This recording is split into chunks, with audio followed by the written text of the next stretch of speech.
Ai, tô atrasado pro ultrassom da Priscila, amiga. Tô indo, tá? Ela tá grávida? Tá grávida, eu vou ser o pai, amiga. Que, amiga? Você não era gay? Sim, amiga, foi um dia que eu bebi muito vinho, me passei. Ah, eu sei até que dia que foi. Foi esse Vai dia. lá. Vierka está proque disco... Que culto satânico é esse, gente? Ai, é meu boizinho da Rússia.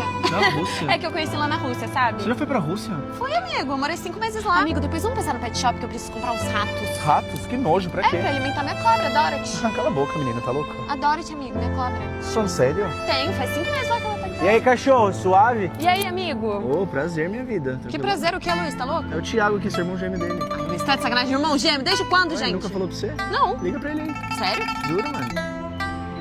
Luiz? Tá vendo? Gatinha você, hein?